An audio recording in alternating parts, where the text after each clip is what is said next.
بسم الله الرحمن الرحيم. الحمد لله رب العالمين. وصلى الله وسلم وبارك على عبده ورسوله نبينا وإمامنا محمد وعلى آله وصحبه أجمعين. أما بعد، السلام عليكم ورحمة الله وبركاته. مساء الخير. Inshallah, good evening to all. Hopefully everybody is well, everybody is good, enjoying this beautiful weather. Thunderstorm, hailstorm, rainstorm.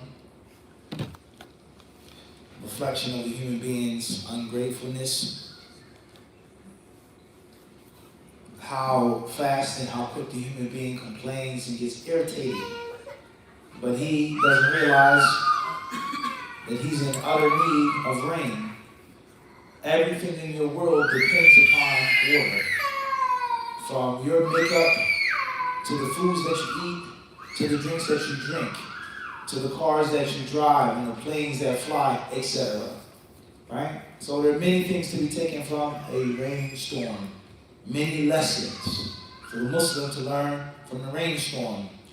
And as some said in the past, that if you run from one point to the next, you hinge, you don't want the rain to touch you, you still get what? You still get wet. You still get just as soaked. Versus the person who accepts the reality of the rainfall. I'm going to get wet, it's going to be a little uncomfortable, and bismillah. And you apply that to your life, if you think about it. You have to go through it. The easy way or the difficult way. You can accept it, you can get a reward, you can get sins forgiven, but one way or another, you have to go through this trial in your life. So it makes no sense in you, just bismillah. And if you think how simple of a concept that is, walking from the car to the masjid's door, you know that it's soaked, you know you're going to get soaked. So there's no point in you dancing and running and skipping, because it's inevitable, it's going to happen, right? So that's food for thought for the intellectual, huh? There's much to be learned from a rainstorm. And it's one of the reasons why Allah subhanahu wa ta'ala speaks on rain and talks about rain so much in the Quran. In abundance. And Allah mentions that He sent down, we sent down. We have sent down, and we send down as a blessing upon man. And of course, within the crops and the herbage, the vegetation, the flowers, the fruits, the trees, the wells, all of the benefits of the earth from water, that is also going to lead to man being a little uncomfortable, and occasional drowning, and flooding, and destruction. But Allah subhanahu wa ta'ala mentions it as a blessing. So that's food for thought with regards to the importance of rain. Khair, inshallah. We're not here to talk about that right now, nothing to these types of spiritual things right now. We're here to talk about Al-Bayquniyyah, Maybe talk about those things another time. All right. بالدرس الذي مضى يوسف ما الذي ذكرنا تدارسنا حفظنا ما الذي استفدنا في الأسبوع الماضي الدرس الماضي هات أولها الصحيح لماذا ابتدأ المؤلف رحمه الله تعالى بالقسم الصحيح ما السبب في ذلك لماذا ما قدم الحديث تعريف الحديث تعريف الضعيف تعريف الموضوع تحذير من الكذب على النبي لماذا قال أولها الصحيح what did we say about that, man? Why did the author start off with Sahih first? Before we go to Bayquniyyah, what did we say with regards to the Sunnah and Islam for every single Muslim, man, woman, and child? Whether you know Arabic, whether you became a Muslim yesterday, whether you've been Muslim your whole life, whether you come from a long line of Muslims, your great-great-great-great-grandfather's a Muslim, what did we say about this last week? Did we say anything? Why is learning the Sunnah, studying it so important, so vital to every single Muslim? Or is it just for the student of knowledge? Just for the one that's, studious? What did we say last week? One point that proves that learning this is important and vital. What did we say? We gave many points. The issues of the... Before all of that is what? It's mentioned in the Quran. The Quran. Point one. For any debate, argument, disagreement, or any type of good, positive discussion, the starting point should always be the what? Kitab Allah. Period. Once you start with the book of Allah subhanahu wa ta'ala, everything else is relatively downhill. Everything. Regardless of the interpretation, who's tafsir, but something in the Quran. If it was mentioned once, it would be what? Enough. It would be important. It would be substantial. Let alone if a concept or practice or ruling or name or prophet or location was mentioned what? Let alone abundant times with different styles, different ways. Allah talks about it here in this way, and Allah says don't do this, and if you do this, and if, that really shows what? That whatever Allah is speaking about is extremely, crucially important, critically important, and not just for one class of people, one class of Muslims, just for the scholars, just for the students, just for the Arabs, just for men. But because Allah mentioned it so often, so abundantly, that it has to prove that it's crucially important for what? Every single Muslim. For him now, no. Important for what? Every single Muslim. This is a principle that you can apply to 20 other Quranic passages. Salah. Allah talks about Salah. Once or how many times? You want to make say countless times. What are the different styles that Allah subhanahu wa ta'ala speaks to us with and through concerning the prayer? What does Allah say about the prayer? Number one. Hafidhu. Not pray, sallu, but what? Hafidhu. Strictly guard the prayers. Number two.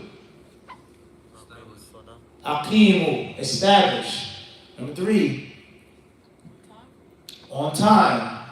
And mawqutan. The prayers are on time. Good. And not just pray when you want to. Number four. Khushu' in the prayer. Not just praying physically, but mentally, spiritually. Being there. Number five. Patience upon establishing the prayer. Be patient upon making your family pray. Number six. The benefits of the prayer. The prayer prevents you from lewdness, from obscenities, from evil acts. Allah is telling about one of the fruits that you'll get, slave. A benefit that you will get by praying for your own soul, for your own sake. Number seven. I'll give you one. Allah warns us against wasting the prayer. Ada'u salah. Allah warns us. فَخَلَفَ مِنْ بَعْدِهِمْ خَلْفٌ أضاعوا الصلاة. After Ibrahim and Ismail, وَذْكُرْ فِي الْكِتَابِ Idris, Allah says generations came and they wasted the prayer. They neglected the prayer. They abandoned the prayer, right? So Allah was warning us against that. Number 7 or 8, praying lazily. وَإِذَا قَامُوا, Allah says that the munafiqun, when they stand in prayer, they stand what? Kusala. فَوَيْلٌ لِلْمُصَلِّينَ الَّذِينَ عَصَلَاتِهِمْ سَهُمْ, forgetting about the prayers. So those are 8, 9 أساليب مختلفة. فضلا عن عدد الآيات الواردة والمذكورة يعني فيه السرعة، لكن أساليب مختلفة في الحث، في التحذير، في هذا كله يدل على ايش؟ على أهمية وعظمة هذا الشيء المذكور. These things prove the crucial importance of that thing. Step number 1, mentioned in the Quran. Step number 2, mentioned in the Quran abundantly. Step 3, not only did Allah mention the same thing over and over again, but Allah did what? He mentioned it in different ways, different styles. And this is a benefit from me to you for anything. Sabr, Iman, charity. Everybody killing this or not? So what did Allah say in the Quran about Muhammad? Following him, listening to him, obeying him, loving him, respecting him, submitting to him. In abundance or once or twice. In abundance and different what? Styles. So no Muslim or non-Muslim can come along and make it a footnote or a sideshow. Now, we're talking intellectually. If the sunnah and the way and the guidance and the commands of this man, of this messenger, Muhammad sallallahu alaihi wasallam, is so crucially important, where do we find it? How do we get it? How do we implement it? And that has to lead us to the books of Hadith. How do we read these books, understand them, decipher them, decrypt them? That leads us to agreed or not? As intellectually. No one is fair and intellectual can differ with that conclusion. Everybody like this? Alright, so we said all of this, we said this last week. We explained all of this last week for every single Muslim, not just students of knowledge, but for every single Muslim. That's number one. Alright, then we explained the book, what the book is about, who is the author, the virtue of the book, the importance of the book, and we spoke on the importance of the isnad, ahamiyatul isnad, the virtue of the isnad, the necessity of the isnad, and how the isnad is a means of Allah subhanahu wa ta'ala protecting this deen for this ummah. And no ummah before it had the isnad like we have it. We said all of this last week. Alright. And last but not least, we spoke on the akhlaq and the adab of a Muslim. إِنَّمَا بُعِثْتُ لِيُتَمِّمَ مَكَارِمَ الْأَخْلَاقِ. The Prophet says, I have only been sent to perfect character. It's the only reason why Allah sent me, is to teach people the best of character and to lead by example. Right? That's for the Muslim. Above that is the student of knowledge, who's supposed to be the elite Muslim. He's supposed to personify Islam more than others. And above that is supposed to be the student of Hadith. He's supposed to be the elite of the elite. And he's supposed to personify the pinnacle of good behavior, of good akhlaq, of mastery of himself.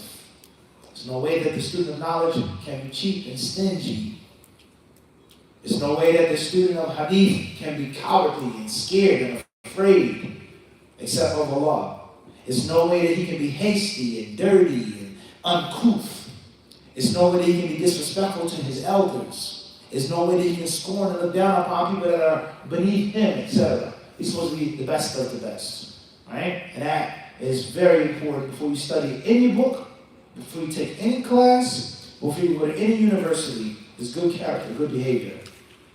Okay, and Imam Malik, rahimahullah ta'ala, would brush his teeth, would comb his hair, would wash, would perfume. He would put on his best clothes before he went to the Prophet's masjid to teach. And he was teaching Hadith. And they asked him, why do you do this? He said, "Uwaqiru bihi hadith Rasulullah sallallahu alaihi wasallam." This is my way of showing full respect to the Prophet's hadiths. Alright, so when we're sitting in these classes, the teacher, the student, the listener, the learning, we're not sitting in a normal class. We're not sitting around talking and laughing and joking. We're sitting in the best of classes, and we should have the best of behavior. Alright, we said all of this what? Last week. Now let's move forward. Khayra, inshallah. Alright, who memorized? I'll be after the one. First 10 lines. What you got, Yusuf? أبدأ. Mahad. Hafidta. 20 lines? How many? Maybe 16. Maybe 16. Alright, Bismillah. اقرأ. أبدا بالحمد مصليا على محمد خير نبي أرسل ودين الأقسام الحديث عدة وكل واحد أتى وحده أولها الصحيح وهو متصل إسناده ولم يشذ أو يعد يرويه عدل ضابط عن مثله معتمد في ضبطه ونقله والحسن المعروف طرقا وغدت رجاله لا في الصحيح اشتهرت وكل ما عن رتبة الحسن قصر وكل ما عن رتبة الحسن قصر فهو الضعيف وهو أقسام كثر. جزاك الله خيرا. تفضل يوسف كمل وما أضيفه. وما أضيف للنبي المرفوع وما لتابع هو المقطوع والمسند المتصل الإسناد من راويه حتى المصطفى ولم يبن وما بسمع كل راو حتى المصطفى وما بكل سمع وما بسمع كل راو يتصل حتى المصطفى إسناده للمصطفى فالمتصل مسلسل كل ما على وصف أتى مثل أما والله أنبان الفتى كذاك قد حدثنيه قائما وبعد أن أو بعد أن حدثني تبسما. جزاك الله خيرا. طيب أحسنتم. فيصل, what you got? How many lines you got? نور حلو. ولا شيء. Nothing. طيب خير إن شاء الله. Anybody else? How would you memorize Wahid? La, inshallah, it's there. Taha, what you got? Nothing? طيب. Alright, before we move forward today, inshallah, let's cover some ground. Hadith Sahih, in your own words, is what? For them. Your own words, you, yes. And once again, I repeat, in your own words. Loud enough for us all to hear. It has a strong chain back to the person who said it, with trusted sources, and people who had who didn't openly sin, or who didn't have any mental illness, or who didn't have any problems with memory. That's what I got. Alright, Jazakallah khair. That's all we wanted. In the back, Fadal. Now, Bismillah. In your own words, what is Hadith Sahih? You gotta give something. In your own words. It's a simple question. A hadith that you what? You trust. Sounds good, feels good, simple, easy. Right? Anybody else? Alright, technical conditions. How many conditions are there? 5. And or? 4. First condition is what? No, it's not the first condition. What's the first condition? Each person had to meet that it has a chain. It has to have an isnad. And that isnad does what? The links connect. What's meant by the links connecting? A heard from B, or B heard from A. Directly. No one is hidden between the two. Right? Number 2, the links in that chain have to be what? They have to be of a certain grade concerning their deen, their religion. That's number 1. But just because a person is righteous and pious, they pray all night, they fast every other day, etc., that's still insufficient. That's still what? Insufficient. On top of them being good Muslims, pious Muslims, righteous Muslims, they also have to be mentally there. They have to be aware, observant. They have to know what's being said, what is not being said. Memorize it properly, correctly, or at least do what? Write it down correctly and preserve their notes until they then pass on that narration. Condition number 4 and or 5, no? So the hadith, in your own words, it cannot be what? It cannot have peculiarity. It can't be weird and strange. And something that goes against or clashes that which is already established. Something which is known and established. And then we have a report which seems to look good, it seems to be fine, but something, I don't know about that. And hence, that forces you to do what? To dig deeper. And then when you dig deeper, then you find there's what? Something's wrong. He didn't hear from him directly, but in between the two is a missing person. And that missing person happens to be a liar. And that missing person has to be someone with a poor memory. Happens to be someone with a what? A poor memory. We find out that the one who reported it has personal problems or beef with the one who's being quoted. To tarnish his reputation. And we understand this or not? And we made an example of a what? What did we make an example of last week? Your favorite beverage. That was the narration. But what did we make an example of? Something missing, something wrong, something that was hidden. Was it A car, automobile, whether it's brand new or whether it's pre-owned. Something doesn't sound right.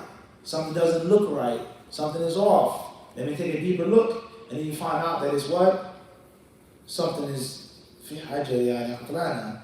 there's something wrong, something broken on the inside. But that's only going to come from someone who's mentally aware and someone who has some type of experience and someone who knows what the car is supposed to sound like upon ignition. We explained all of this last week. So it's very important to memorize Mahad, and it's very important to make review. To go over the lesson, that way you come back to the lesson with everything fresh in your mind, okay? Inshallah. All right. So let's move forward tonight, inshallah ta'ala. Line 5. The author, Al-Bayquniyyah, he says, line number 5, وَالْحَسَنُ الْمَعْرُوفُ طُرْقًا وَغَدَتْ رِجَالُهُ ذَاكَ الصَّحِيحِ اشْتَهَرَتْ وَالْحَسَنُ الْمَعْرُوفُ طُرْقًا وَغَدَتْ رِجَالُهُ ذَاكَ الصَّحِيحِ اشْتَهَرَتْ. All right, everybody on the count of 3, repeat after me. That way you can memorize it properly, no mistakes and no errors. We'll start from the beginning of the poem once more. 1, 2, 3. أبدأ بالحمد مصليا على.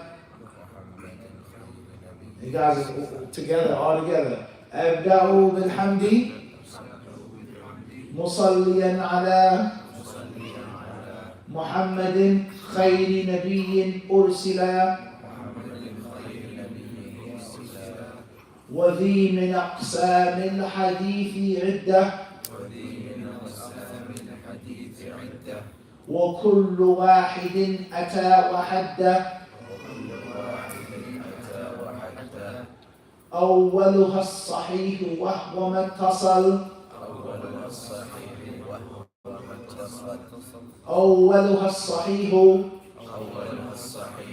وهو ما اتصل إسناده ولم يشذ أو يعل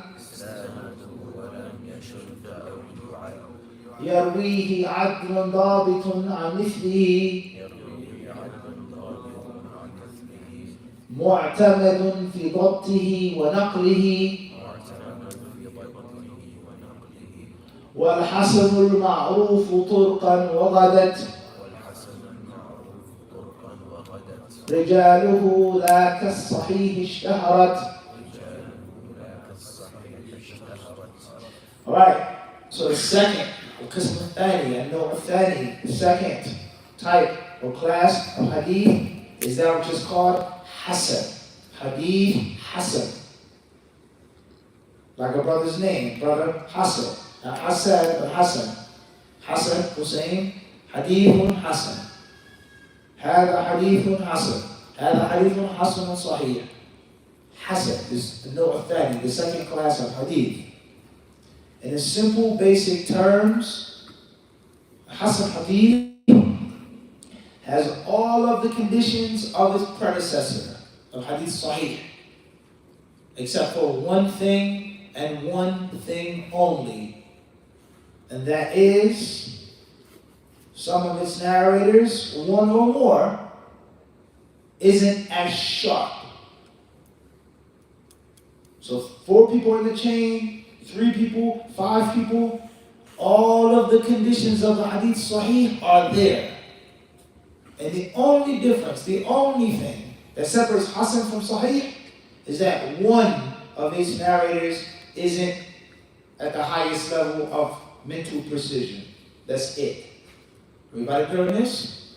So we have a straight A student, 99, 100, A plus, this high GPA.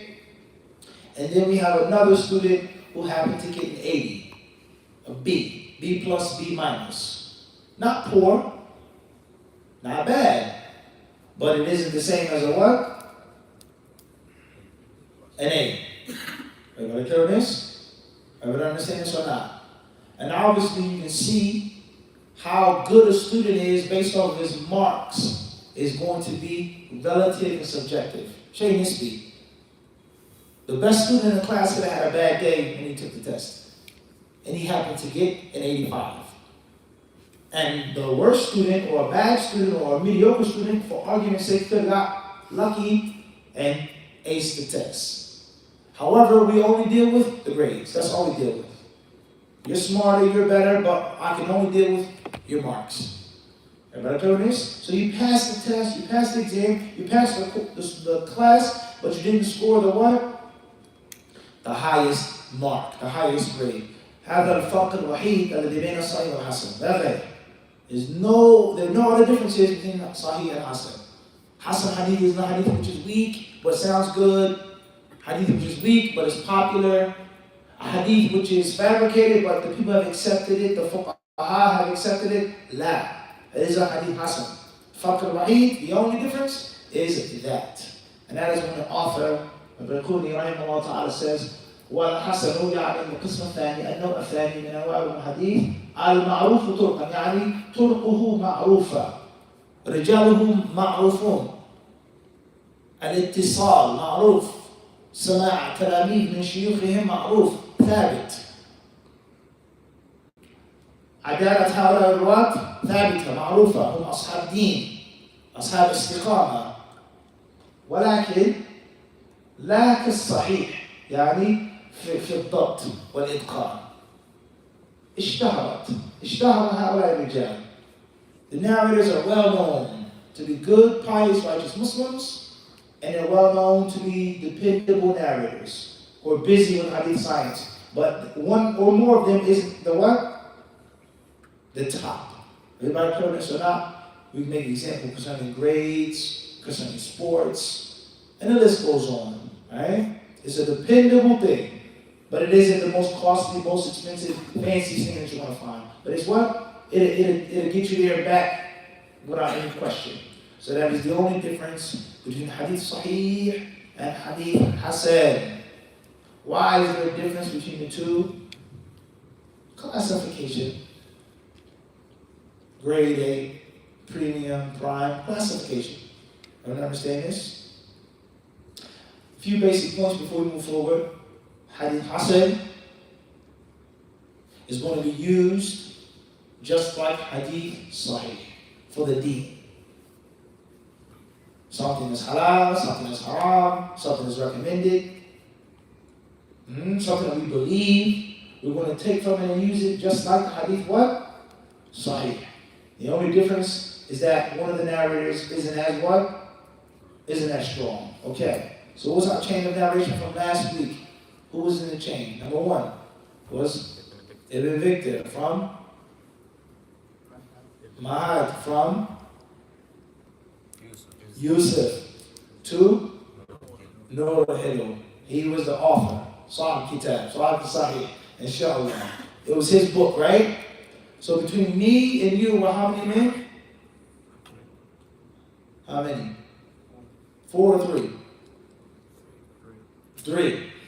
So all of them Muslim, green check or red X?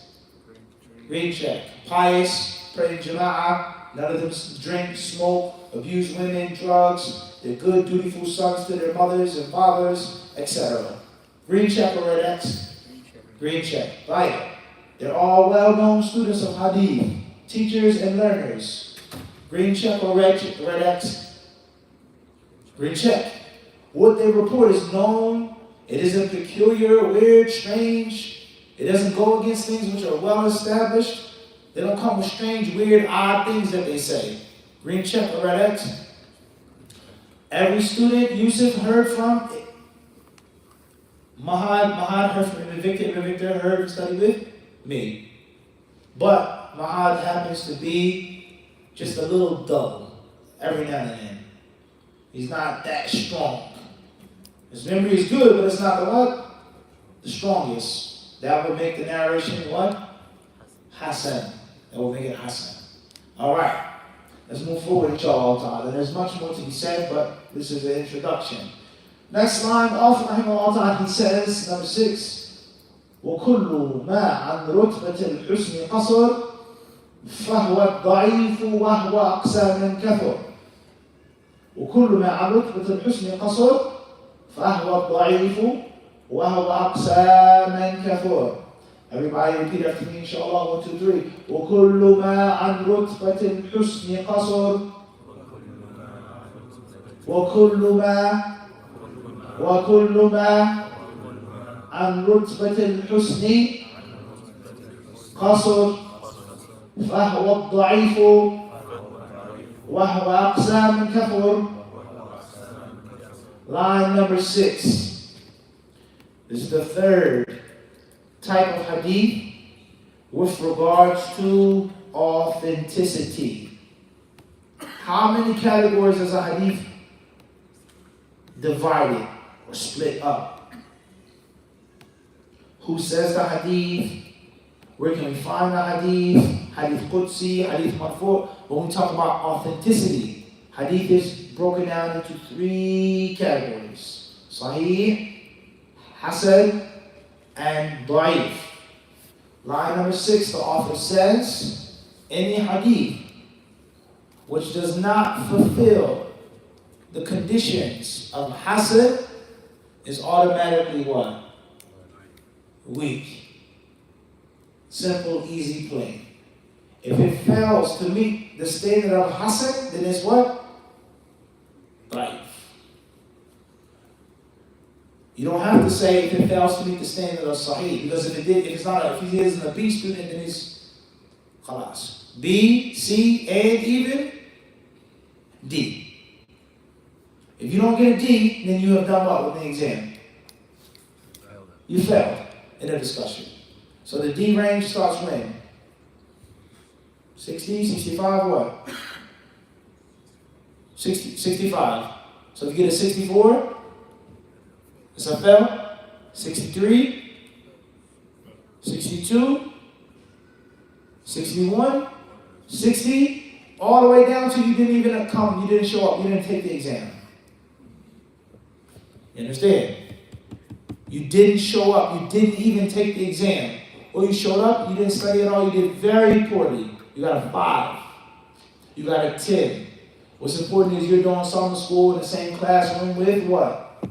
The one who got a 64, the one who got a 20, and the one who got a 0. They're all sitting in what? Everybody on the same page or not? You guys with me? So it doesn't have to be extremely weak. It doesn't have to be fabricated. It doesn't have to be made up and baseless for it to be called hadith da'if, weak. If it fails to fulfill the standards of Hasan, then it is weak, regardless of its level and degree of weakness. Everybody on the same page? So therefore, let's bring our volunteers back to the stage, please. But we need someone. Even Victor, he isn't here. So here, let's check this out real quick before you guys come up here. This is a book Wahid that I published a couple years ago, and also shared with the brothers another book that hasn't been published. This is a very unique book in the English language. It's a book which is not a translation from Arabic or any other language, written in English, mother tongue, for the average on the bus, on the train, office, cubicle, Muslim, to understand the most basic, primary things concerning to hadith sciences, what every single Muslim should know about ilm al-hadith, and which no Muslim is excused to be ignorant of. Question A, Question 1. Then we have question 2, question 3, question 4, question 5, question 6, Hasan, question 7, question 8, question 9, question 10, question 11, 12. What does the term da'if mean? A reader, please, inshallah, volunteer. Bismillah. This word refers to something that is weak and feeble. Meaning in the Arabic language. Da'if, nothing to do with religion, means something which is weak and poor. Okay? Question 13. What does it? Follow? It doesn't matter, same reader, different reader. What does it technically mean? Meaning in hadith science. What constitutes or makes hadith da'if? Answer number 13 is any hadith. Any hadith. Huh?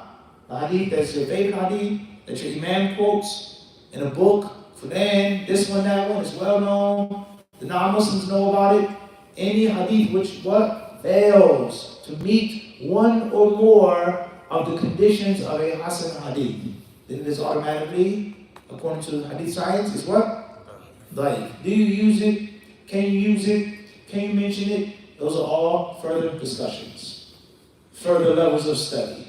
But every single Muslim should know the basics to give da'wah to non-Muslims for your own deen. Let alone if you have to give da'wah to non-Muslims or if someone tries to attack Islam. Just like self-defense. You're not a tough guy, you're not a fighter, but every single person should know the basics of self-defense. If someone walks up to you trying to violate you, how to get somebody off you. We can agree on this or not.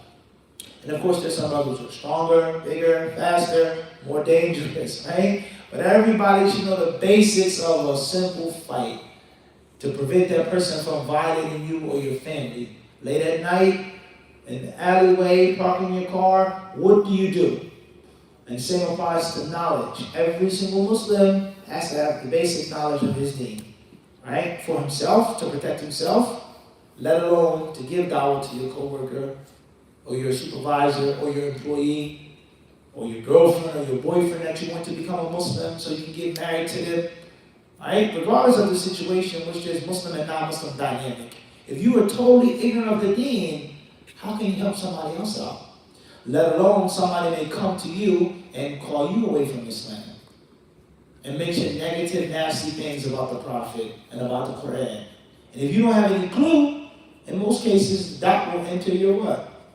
Your heart. And the heart is like a funnel. Don't ever forget this. Your mind, your heart is like a funnel. It's a very wide entrance. Easy. But things that come out of your heart and your mind, the exit is very small. So be wary, be careful of what you allow into your heart. As a rule of life. What you see, what you hear, what you listen to, what you eat, what you like, who you befriend, very easy. But it's hard to get it out of you. It's hard to get it away from you. Be mindful of that.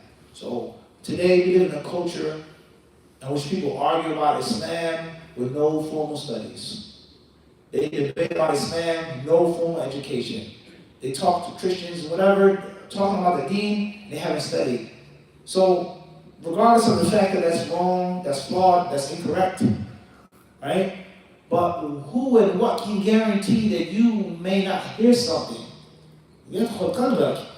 Which enters your heart, which you don't have the proper defense for, and what? Like sports or fighting. You have no business in the ring. You have no business fighting this person in this weight class. You're going to get hurt. You're going to hurt yourself very badly. And it's easy to get in the ring. It's not so easy to get off the canvas. Or the octagon, MMA, UFC, whatever it may be. Everybody with me or not? You guys with me? Inshallah. All right. So hadith da'if is a hadith which fails to meet the standards of hadith Hasan. And it doesn't have to be two conditions that are missing. If one or more conditions are missing, it's automatically da'if. Okay, so Mahad, Noor, Yusuf is absent. We need 2 more volunteers. Ali. Bismillah. Come up. Don't worry, you can just come on up. Bismillah. You gotta come. You've been summoned. Inshallah, next. Nah. Faisal. What's up with your man? Tayyip, Masood. Mikhail. Bismillah. Oh, read the Arabic? No, just come and stand. Don't worry. Don't be afraid. No, you on the end. You have your book, you have your pen.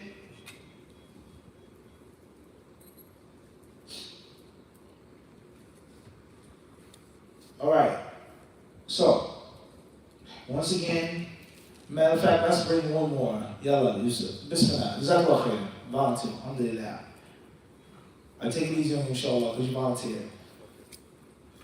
Yeah, anyway, that matter. So instead of 3, we have 4 narrators, 4 reporters.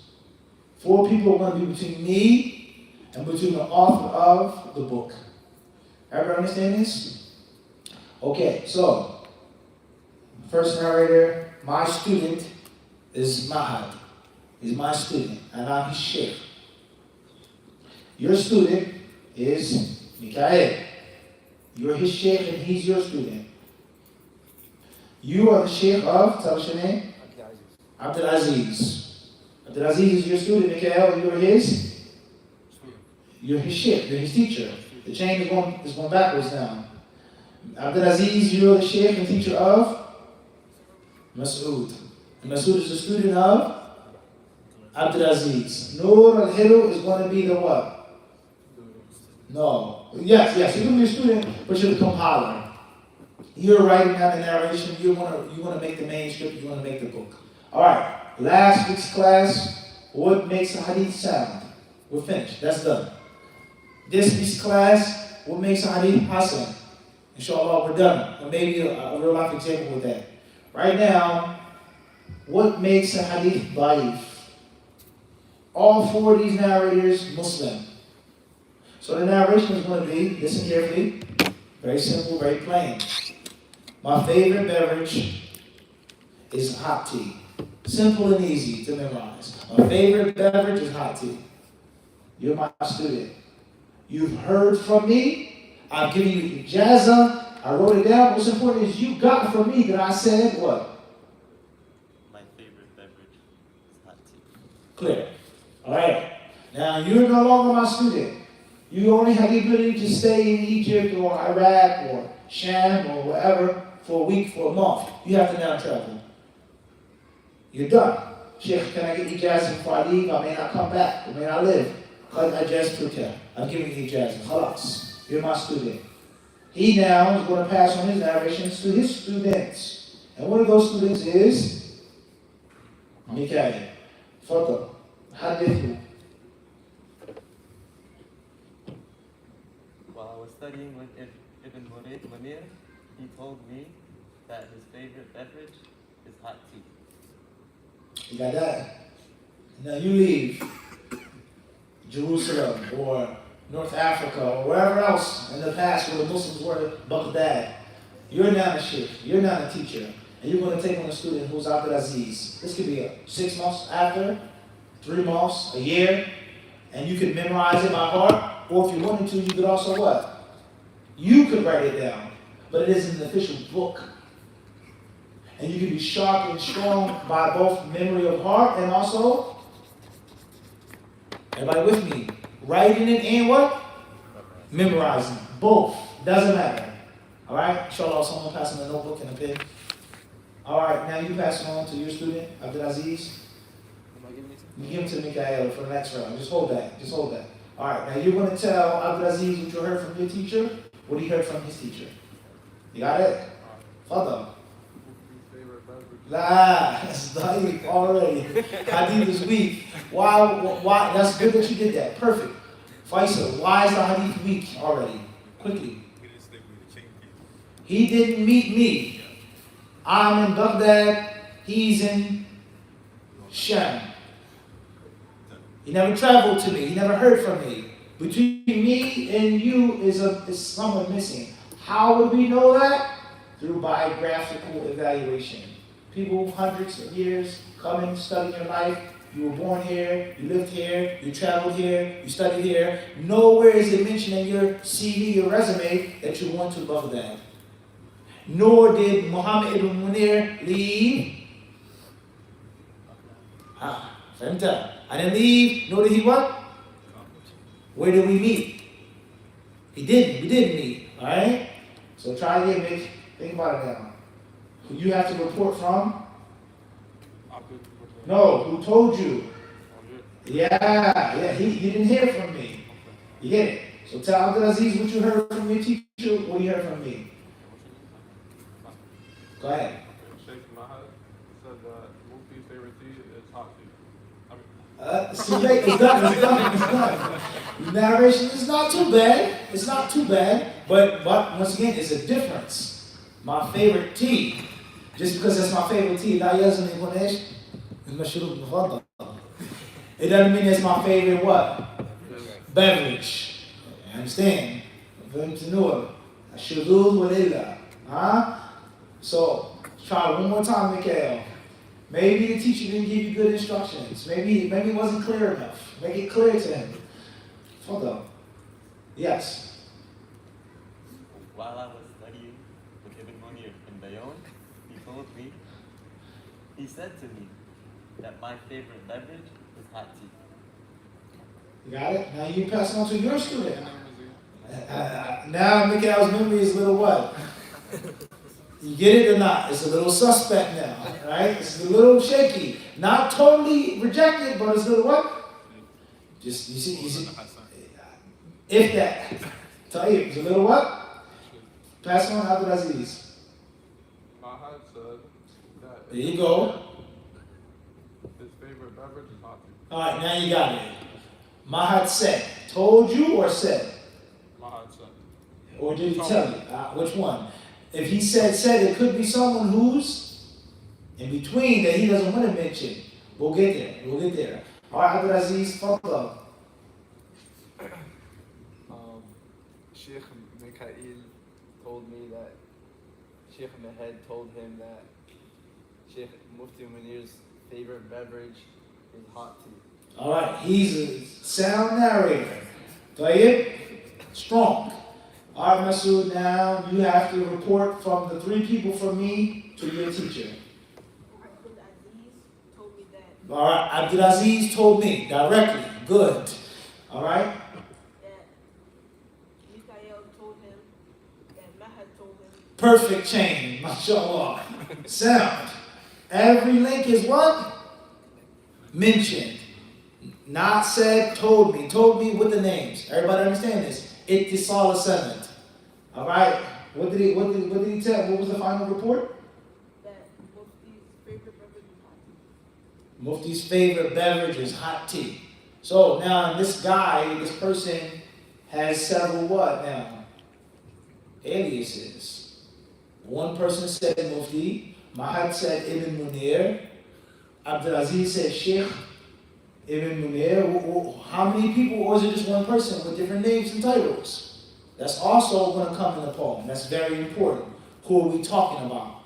So what's your narration, Nur al-Hilu? What you got? Masood told me that Abdulaziz told him, that Mikhail told him, that Mahad told him, that Mufti Munir told him that his favorite beverage is hot tea. All right, perfect. All the conditions, ittisal, sanad, adala, dabat, adl, shuzuz, wa illa. All right, and Faisal, you want to come? Sit in front of Nur al-Hilu. Nur al-Hilu, you're going to give him your book. Give me your book. You sit down, Faisal. Now you read to him his book. You're going to say, may Allah bless you, O Shaykh. You have said,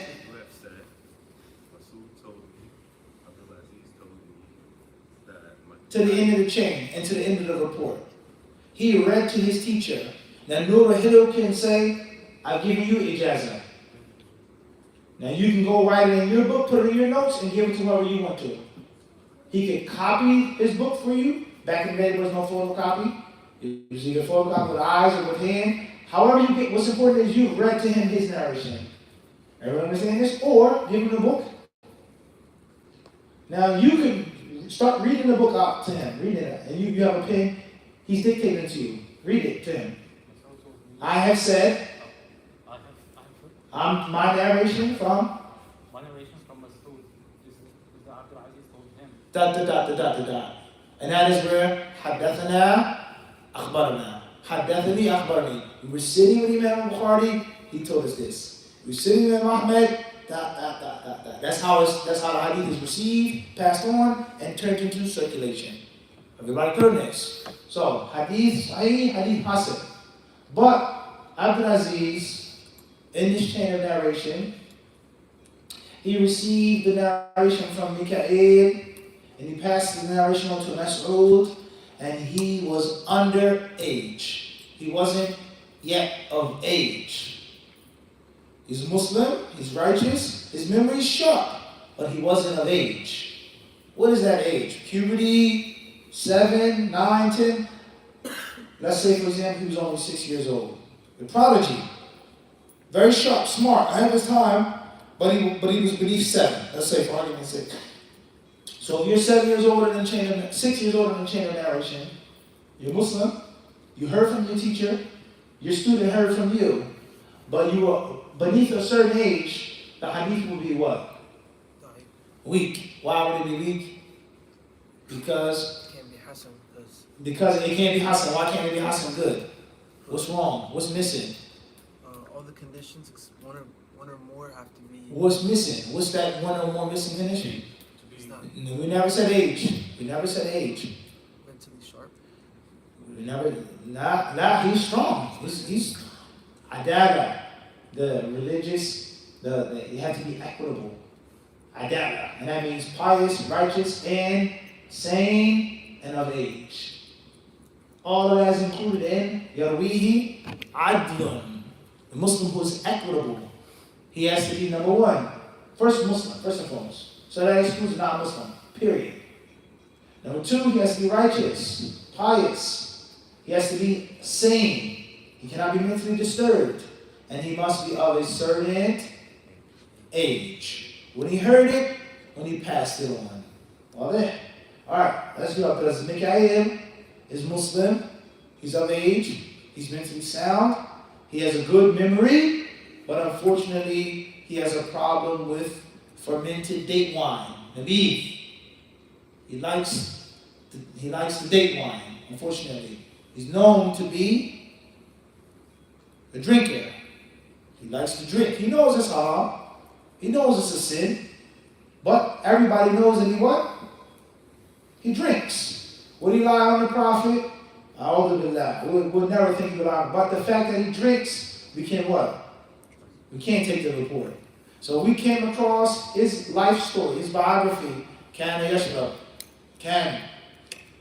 then hadith is automatically life. Why? Because it's missing one of the conditions of Hasan, and that is adala. So that's just dealing with the religious, the piety of the narrators. Memory, same can be applied. Mahad has a poor memory. Mahad forgets. Or he took notes and someone stole his notes. Or the report goes against that which is well known. My favorite drink is 7-Up. With a twist of lime. What? Mufti Munir's favorite drink is 7-Up? I've never seen him drink 7-Up before. I never heard him talk about it. Let's go on the YouTube channel. Every single class is a what? Never ever 7-Up. I never heard him talk about 7-Up. I traveled with him. I ate with him. He came over my house. He invited me over his house. He was never ever found or caught with a bottle of 7-Up. And now you tell me Fulan said that, Fulan said that, Fulan said that, Fulan said that my favorite beverage is 7-Up. The least we can say about the narration is that it's what? It's what? What's the word in English or words? It's odd. It's strange. It's peculiar. It just doesn't feel right. It doesn't sound right. Let us dig deeper. And then you find that between Mikael and Mahad was another narrator. And that's why Mikael said, he said. And he never said, he said to me. And we find out that that missing person was someone who was Majnun. Or that missing person was someone who was a kadhab, a liar. Or we find out that missing person was someone who was a weak student. Everybody understand this or not? So the narration, number one, has to have a connecting chain. Number two, the links of that chain have to be of a certain level of religious practice. Number three, their memories have to be sharp and sound. Number four, the hadith cannot seem to be sound, look sound, but it goes against that which is well established, that which is well known. There's a hidden glitch that you can't discover the first time you hear it or the first time you see it. Like the used car, like the pre-owned car. The first spin you took around the block, it was fine. But you drove another loop, and then it made a sound when you went past 25 miles per hour. Something's a little what? Let me look deeper into the engine. Let me talk. Let me call my uncle. Wait a second. That's a 2022 Camry. It's known to have this problem after a certain amount of miles. في علة خفية. وطبعا بائع السيارة أخفاها عمدا في الغالب. He knew about it, but he chose not to mention it to you wet behind the ears trying to get your first car. Just got your license. Alright? So Hadith Sahih, all of the narrators fulfill all of the conditions at the pinnacle. Hadith Hasan, all of the conditions are fulfilled except Abdul Aziz's memory isn't the strongest. But it doesn't mean that he can be a kafir or fasik. It doesn't mean he can be a person who practices innovations. It doesn't mean he can be a person who has no memory whatsoever. It doesn't mean he can be some, but his memory isn't the what? Isn't the top. Hadith al-Da'if is, you sit down, Mikhail. You sit down. Abdul Aziz. Now we're going to repeat this chain of narration. My favorite beverage is hot tea. Mahad. Fadl. Tell your student, whoever your student may be. While I was studying with Ibn Munir in Bayonne, he said to me, my favorite beverage is hot tea. You stand back up, Mikhail? Yeah, you stand up. Alright, now who are you going to tell now? You're going to tell Abdul Aziz. But in actuality, you're going to sit down. You're not going to tell him. Sit down. Abdul Aziz never met you. The day in which you were supposed to be in the masjid, you were teaching, you were absent. He was sick. It never happened. But he's embarrassed. I went all the way to Bayonne to study with him. Oh man, I was late. I got stuck in traffic. What am I going to do? What am I going to do? Who was there at the class? Ask him. Abdul Aziz, who was in the class? Anybody? Who was in the class? Anybody? Anybody? Anybody heard what he said about his favorite beverage? Oh. Oh, all right, turn. Perfect. Don't mention your name. He told you, but he didn't hear from. And you're going to say, Fulan said. There's something missing. It's a glitch. You didn't hear from the links directly. What happened? I understand. So Sahih, Hasan, al-Bayquniyyah, these are the three most important and the three most practical types of hadiths to know for the 9 to 5 Muslim. And for a student of knowledge to start off with. Truly understanding them. In theory and in practice. We got this? In theory and in what? Practice. And as we said before, the science of hadith is a practical science that makes sense. It's not some mystical, in space type of science. It's a science which is hands-on. Everybody clear on this? All right, tight. Are there any questions so far on the demonstration and how the chain of narration works? Abdulaziz, clear, right? Masood, clear. Mikhail, Mahad, the metin would be what? The text of the hadith would be what? What's the text? What I said. Or what I did. I stood up. I walked. The Prophet ﷺ said. The Messenger of Allah ﷺ did. The Messenger of Allah ﷺ allowed the companions to do.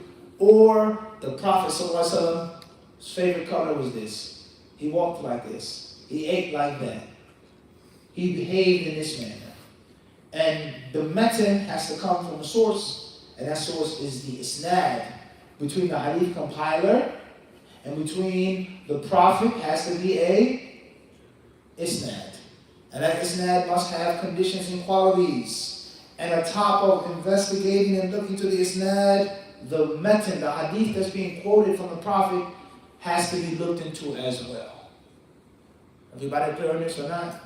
فهمنا هذا. All right, tight, inshallah. Fadl talk.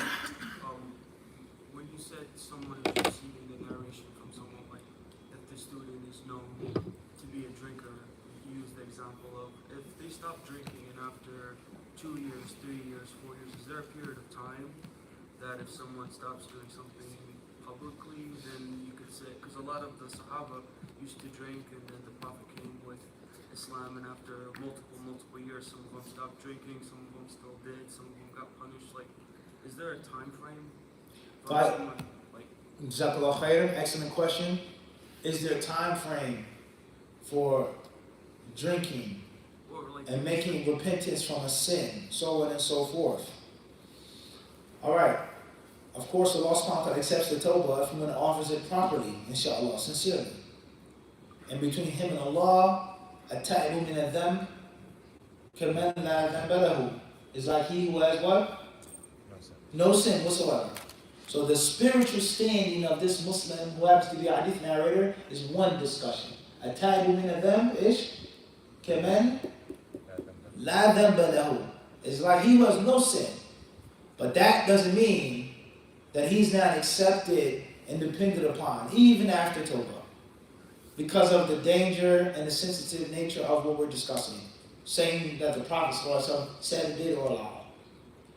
Or one could say that for argument's sake, the person drank, he made Tawbah, and it was clear that he made a good Tawbah, and he remained straight afterwards. Khalas. That's part two of my answer. Part three, the Sahaba radiallahu anhum, they drank alcohol in a time and a period in which alcohol was lawful and legal. It was permissible for them to drink. And Allah subhanahu wa ta'ala sent down the prohibition of alcohol in 4 stages. Not 3, but what? أربع مراحل. المرحلة الأولى إيش؟ هي؟ لا، هذه الثانية وهذه المعروفة عند الناس، لكن في مرحلة. That's number 3. Anybody can give me the first stage of the Quranic discussion of Khamar and the first level of its legislation, and I'll give them a prize tonight. is this a fahisha? La. La. Anyone answer the question will get a prize tonight, inshallah. Actually, 4 stages. 4 stages. What's the first stage? Wasn't it like separate to keep away from? Nope. Isn't it identifying the problem? Nope. Obviously, I'm so confident about giving a prize means that the answer isn't so what? Isn't so easy. Not saying that I wouldn't give you guys something, okay? Sure, I'm not a stingy person. Hopefully, I'm not a miser. But the answer isn't fadl. Reduce the amount? Nope.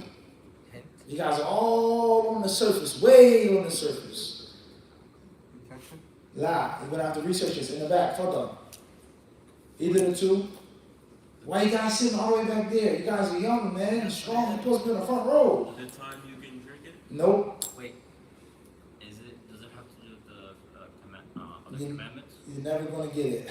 Unfortunately. وَانْهَارٌ مِّنْ خَمْرٍ لَذَّةٍ. This is something you're gonna get from me, inshallah, exclusively.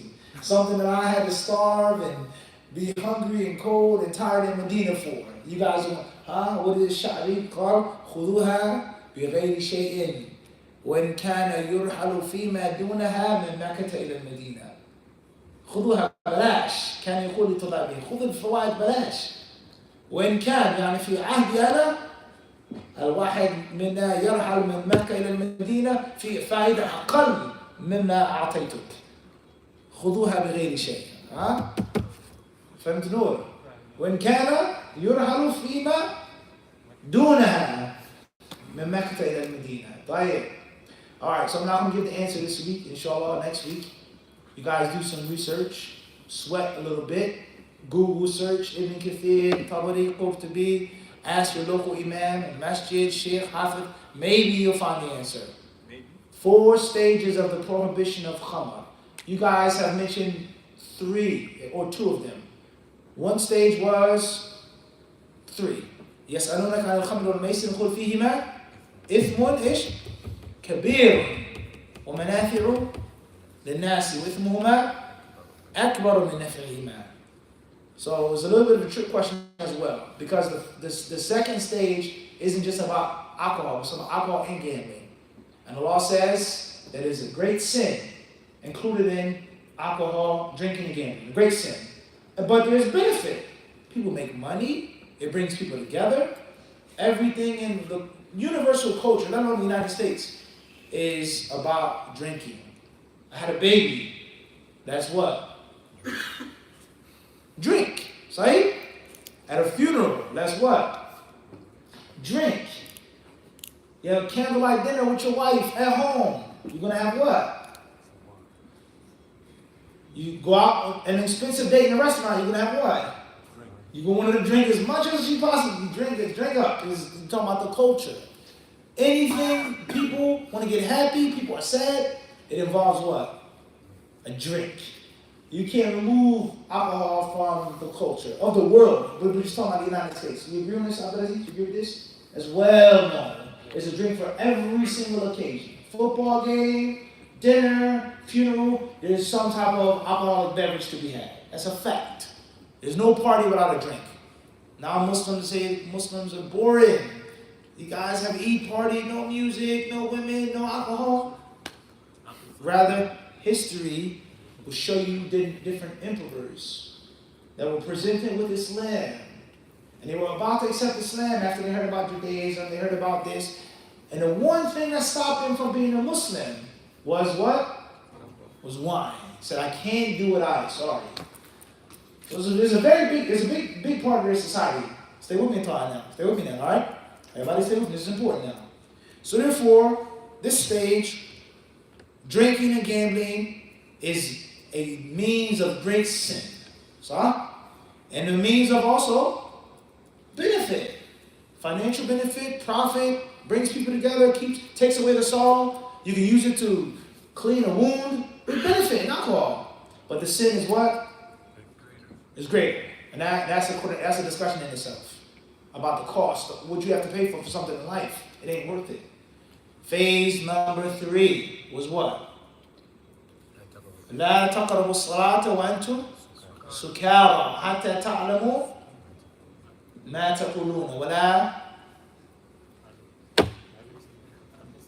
جنوبا إلا عابر سبيل حتى تغتسلوا. صح?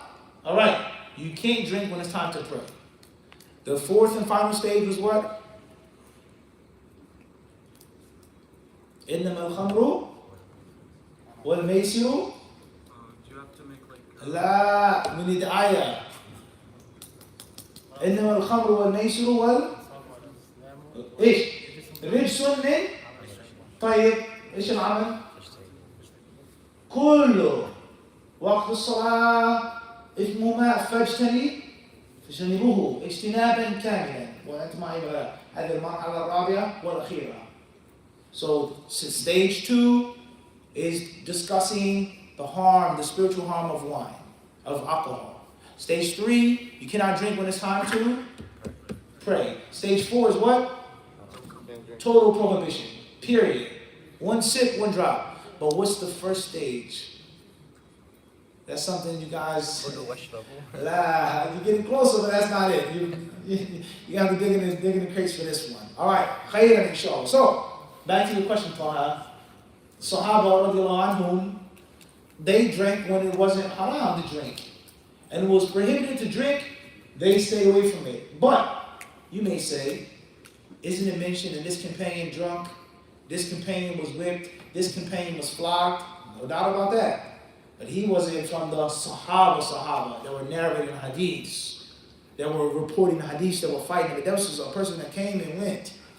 And even if it was, the Sahaba radiallahu anhum had too much piety to narrate something from the Prophet sallallahu alaihi wasallam that they weren't sure about. That's a fact. And if you look at those who attack Islam and attack the hadiths, this companion, okay, the companions are all righteous, we'll agree with that. But does that mean that they all memorized? We agree they were all pious, but does that mean that they didn't make a mistake? They were humans. But the Sahaba, their mistakes, their criticism of each other was transparently known. Aisha criticized this one. Hudayfa said this. Ibn Abbas said that. It was known. They discussed it. I don't believe that the Prophet actually said that. But this companion bore witness. I brought 2 other witnesses. The Prophet said it. Umar said, let me leave him alone. I just did that on Thalathan. Right? So the Sahabi, radiallahu anhu, for argument's sake, if he did have some issues, he's not going to narrate from the Prophet ﷺ, because they were taught that one of the greatest sins is to speak about the Prophet ﷺ incorrectly. And that's why many of the great Sahaba refused to narrate hadiths, because they were scared. But that's another what? That's another discussion. Khalas, inshallah? All right, right. Okay, so we'll stop here with the class. I know you guys are tired of standing. One narrator left without permission. Allah musta'an, right? All right, so we'll stop here. Inshallah, we'll take the questions before the end or whatever the time we have. Jazakumullah khairan to the volunteers. Brothers, before you leave, Abdurrahim, you came late. Can't come late again. Where's your book? Where's your pen? Who printed out the metin? Yusuf. Ain't a metin. مطبوع. لو يعني طفى الكهرباء اشتغل. صح؟ ممكن ولا ممكن؟ لا ممكن. ورق. ما يموت الورق. بطارية. فهمت. So the brothers, the students in knowledge, come on time. Faisal, where's your white dog?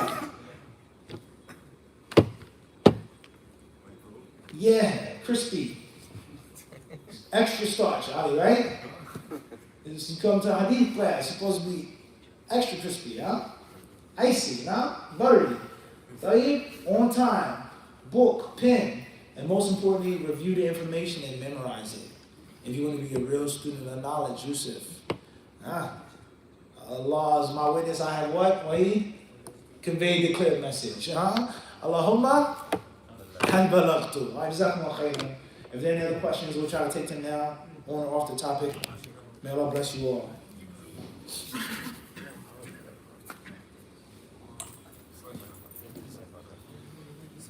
تفضل Victor, Bismillah.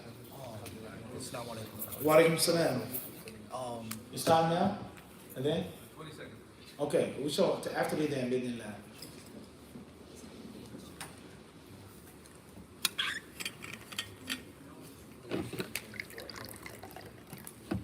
Salam.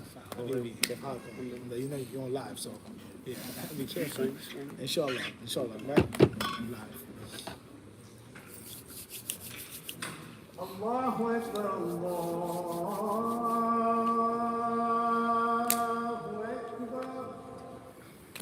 Allahu Akbar, Allahu Akbar, Allahu Akbar. Ashhadu an la ilaha illallah.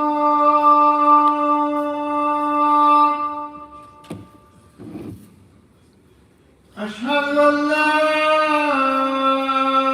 إله إلا الله أشهد أن محمدا رسول الله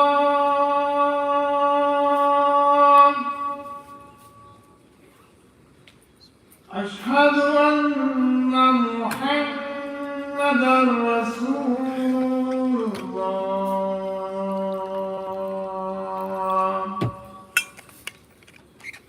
حي على الصلاة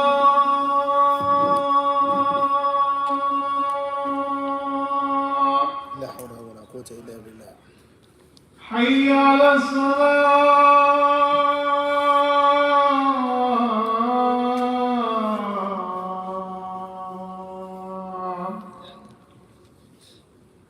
حي على الفلاح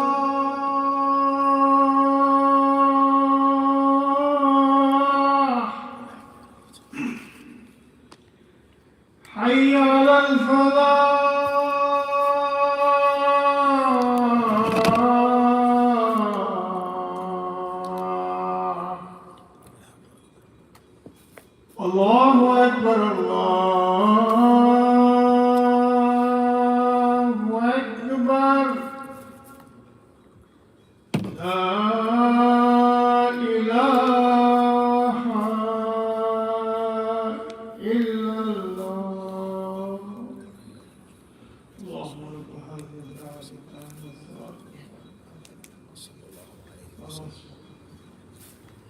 Father Ibn Victor. How much time we have, Mahad? 8 minutes. 8 minutes. Okay, Bismillah. Father. So Sheikh, so last week we had an incident where while you were teaching, people were doing stuff on the side, whether it was laughing, joking, reading Quran, stuff like this, right? And I've read narrations where like a hadith would cut off, like, then I left my camel outside, my camel ran away, or like the Prophet was going to tell us, and two men started arguing in the back. So in the sitting, right, whether it's in a class or whatever the case may be, how can the people who are listening, whether it's the students, or the teacher, right, how can they prevent the situation so that when we're relaying information from you, these distractions are not like something that's coming up? Question is regarding distractions or disturbances, people missing information, they having to get out, go do something, or people raising their voices, etc. In brief. Well, alhamdulillah, we live in an age in which we're spoiled. Everything is recorded. You know, you can always go back to the recording. You can always go back to the live stream. You can transcribe everything. Second of all, I mean, you know, this masjid or any other masjid, many masjids it happens in, I think there should always be a basic level of respect in any masjid. There's a class, Quran class, Hadith class, Arabic class, any type of class going on. I'm not sitting in a class. No problem. I'm above that level or beneath, or I'm just uninterested. That's fine, but at least show respect to the class. And that is through silence. If you have a conversation on the side with somebody, that's fine, but let it be on the side. If you're studying something else, that's fine. But for me to sit in the crowd, laughing, raising my voice, sitting, laying, that's not a good sign for my Islam. Even if I'm uninterested in the class. I'm not sitting in the class, but just basic respect. You understand? I think that's basic etiquette even for a non-Muslim. Like, if you're in the movie theaters, you're not supposed to what? You're not supposed to talk. You got your popcorn, your drink. The drink's supposed to be, slurping, burping. Like, I'm trying to watch the movie, bro. You get what I'm trying to say? This movie is corny. All right, that's fine, but it ain't corny to me. I paid for this ticket. You see what I'm saying? So I think that's just basic decency. Unfortunately, then something happens in many, many masjids. And there are different reasons why people don't sit in the class. You don't have to, but at least a lot of others who are trying to benefit, at least let alone respect to the speaker. All right? Wallahu ta'ala alam. And Allah is best. Fadda akhi. So when it comes to paraphrasing, right? Two questions. Are any of the hadiths, for example, if they say that the Prophet said this, or any of them paraphrased? And the second question is, if we relay a hadith to somebody, can we paraphrase it for just to make things concise or to Understood. relay it faster? As far as the first part of the question, were any hadiths paraphrased, whether from the time of the Prophet or the narrator to Bukhari, for sure. Many hadiths were paraphrased. And at the same time, many hadiths were reported exact word for word. You'd be shocked when you see 10 narrators from 10 different countries all repeating the same exact words. وهذا في نفسه معجز يعني لا شك في ذلك. But there are many hadith which have been mentioned رؤية بالمعنى. That's a fact. And there's a very long discussion, advanced studies of can a hadith be paraphrased or not. As far as the second part of the question, can I paraphrase a hadith from the Prophet? You can, but with conditions. And the first condition is that you know what you're paraphrasing. And you have the strong enough command of the Arabic and or English language, or Urdu, Punjab, whatever language you're speaking, Swahili, whatever, Spanish, that you know what is interchangeable, what can be used. And if you're off in any of those languages, you're going to make a mistake. You're going to misquote something, which is going to lead to your detriment and the detriment of others. So you have to know the meaning of the hadith correctly, and you have to know the language, all right? And last but not least, you shouldn't paraphrase something unless it's a need or a necessity. If you can memorize it exactly and pass it on exactly, that's best for you, and that's best for them.